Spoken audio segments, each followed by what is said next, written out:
Well, thank you for everybody who is here for the Q&A. Look, I think we first start off with another round of applause for amazing people.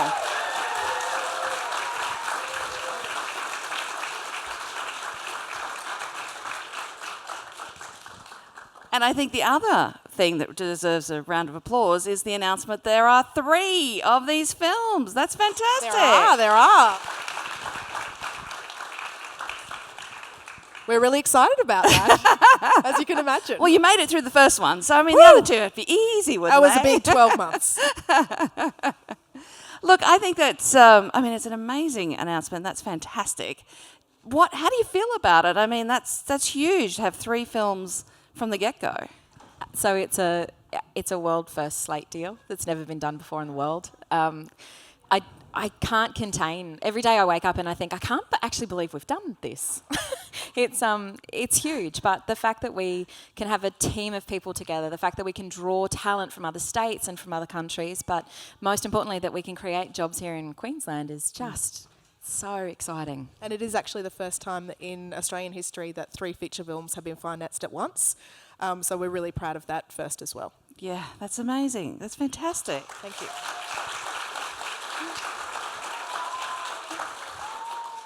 So I suppose the next question is, that's an Australian first, which is brilliant, but how does it feel to be in Brisbane doing that? I mean, how important is that for you?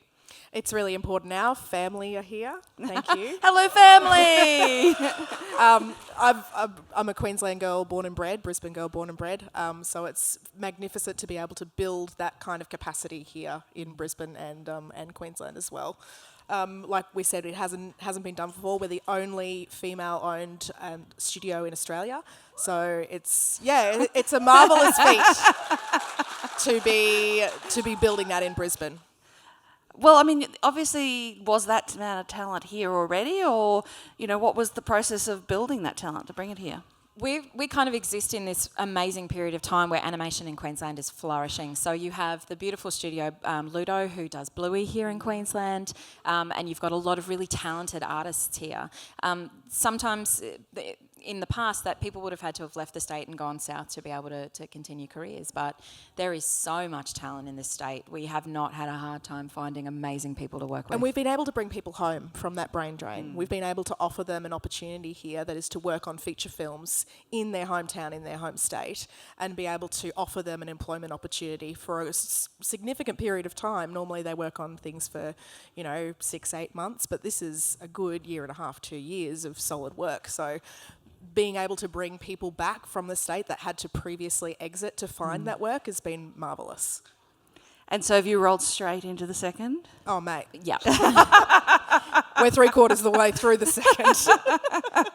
Yes. Our first ever feature film that we happened to do alongside 2 others. Yeah. Why do 1 when you can do 3? It's very at once? efficient. Yeah, very so efficient. yeah. Ricardo, I wanted to just have a question for you, because this is not only your first feature, but also first animation. That seems like a lot also to take on. All of you seem very ambitious. Yeah, we hear this amazing story of this amazing deal, first ever done, and then they just hand it over to me. I think they're really, really brave in terms of what they've done. But, it's been an amazing experience. It's wonderful to work here at home, and I think that the crew that we amassed, everyone is so good at what they do that it just makes my work so much easier. I almost have to do nothing. That's a barefaced lie. This man is amazing. I think coming into the studio every day and just learning from our crew, and it's such a gratifying experience that it's been amazing.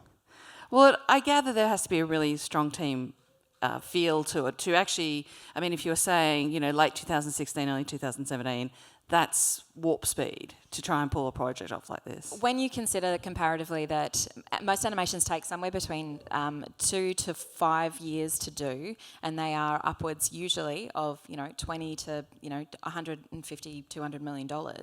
We built a studio 12 months ago. We got this done within 11 months. and you have to like each other. You have to be in there until 11 p.m. You have to turn up on weekends because otherwise it doesn't work. We've been incredibly lucky. Kristen and I, with our producing team, who are here today, Andrew, Ree, Ryan, our co-producer, Rhiannon, Megan, we couldn't live without them. They make everything easier, but in terms of the animation crew, they're just so talented and wonderful.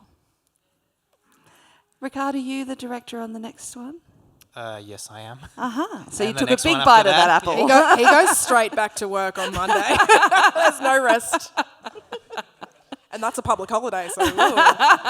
Yeah, during the last 4 months, we've actually been working on the 3 films at the same time because we Wow. had Wishmas at post-production. We had the next one, which is Combat Wombat, which is currently in animation production. An And excellent then name, the third might I add. Yes. Right? And the third one's already in storyboards in pre-production. So yeah, it's been quite an intense last 4 months.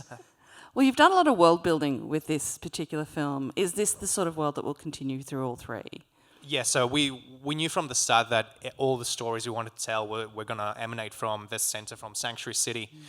So we wanted, with Wish Mystery, really set out what is this city, what is this world that we live in, because then for the next films that are coming, then we just go straight into the middle, and we're there. And the audiences who have seen Wish Mystery, they're very familiar with the characters and the world.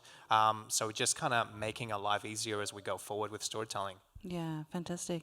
So, I mean, there's so many relatable themes in this film, and one of them being doing something you know you shouldn't do, but you go ahead and do it anyway, and then you have to fix it.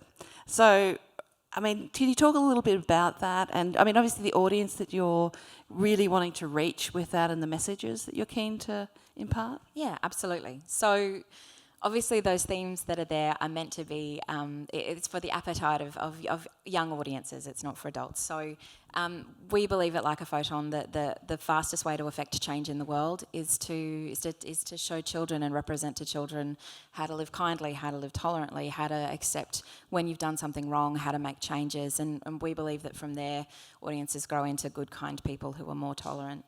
You would have seen themes of exclusion and the themes of needing to be able to bring people in and to share resources, and also, of course, environmentalism. So those are very dear to our heart and very important to us as humans. You'll also see that we had Miranda Tapsell, who was the first ever Indigenous Australian lead animation character in the world. How amazing! And such a talented woman. Oh, she nailed What it. a performance. Yeah. So amazing. She captured that heart of a 10-year-old so well. And I think that what you see on the screen is what we were seeing at the recording booth. Like, she was just a ball of energy. It was so much fun, such a pleasure to work with her. So yeah, it was just like every take was a great take. And obviously in the cast also is Kate Murphy, who I gather is a Brisbane girl? Yeah, so she is a Brisbane girl. She's worked with us before, and she is amazing. We love her to bits. And she came in and read for the part of Petra, and with it right there, that she was perfect for it. So yeah, it was really, really good to work with Kate. So did you actually write for Miranda, or did you go looking for a quality that you wanted to find in a voice actor?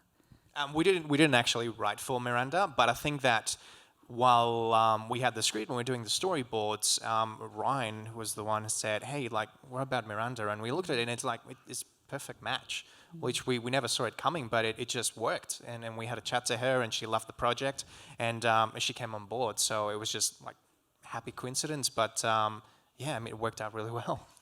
And obviously Ross Noble is another one of your major stars. How did that come about? Oh, it was wild.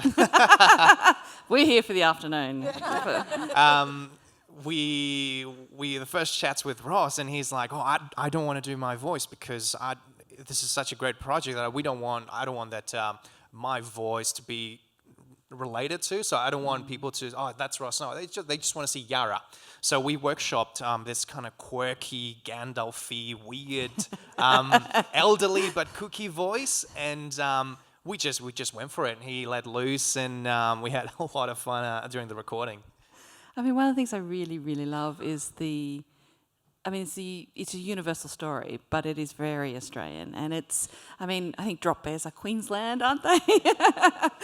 There's so many, and all the animals. It's very beautifully Australian, but it's going to go to a global audience. So you talk a little bit about how you're balancing those two things. I think the global audience has a real appetite for Australian stories, Australian animals. They're cute and cuddly, or not so much, but you saw them on the red carpet. There's something, because we've got so many endemic creatures, there's something magical about the Australian wildlife. And to bring that to an international audience and to stake our claim in the first people who are rendering drop bears real, I think, is pretty ingenious. But what we love is the ability to export that in a very lush way. We represented Australia in all of its contrasts as well. We had lush rainforest and dry desert. But it wasn't the world of Blinky Bill. We had a really big point of difference there. The colour palette's different, it's deeper, it's richer. So we wanted to internationalise it, but still have a really strong Australian perspective on screen. Yeah, beautiful. So obviously you probably can't talk too much about the films coming because that's just spoiler alert all around the place. But are there themes or elements that you're really keen to extract or build upon? I mean, you've got this beautiful world, it's very lush, it's gorgeous, and some really key messages in there as well. Are you seeing those go through? Yes, absolutely. So our next film is Combat Wombat, and then of course our third is Daisy Quokka, World's Scariest Animal. So if you've ever seen a quokka, you'll know that that's an oxymoron in the title. So the themes, along all three, there are three really wonderful female characters. They're full of energy, they're flawed, they're interesting, they have redemption stories.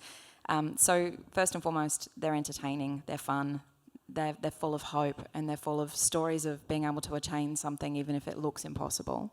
But most importantly, as with everything we do with Like a Photon, it's about promoting kindness and tolerance and perseverance and just being a bolshy chick. I'm down with that. Yeah. How about you, Ricard? How you feel about being a bolshy chick? Right, of course. He's the bolshiest.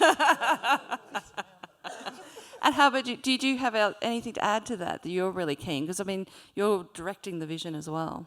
I think that having three leading actresses and having proactive characters, because it's what we wanted to do, is just having characters that actually go for it and want to achieve their dreams, which is what everyone wants to do. And I think that having them and having, Kerry, and then for the next two films, having that type of character that pursue what they want to do and they go against all odds and fight and finally get what they want, it's truly unique and special. And it's something refreshing in the cinema nowadays. And, we're really keen to tell these stories to all audiences. They also get what they want by bringing other people up. And I think that's a really important message, is that it's not about getting what you want in spite of everything around you, in spite of the people around you, in spite of the environment. It's about building an environment in which you can succeed. And that's what the main characters truly want. Yeah. I have to say, watching it, I feel like I, as the younger sister, need to pick up the phone and give my older sister a ring.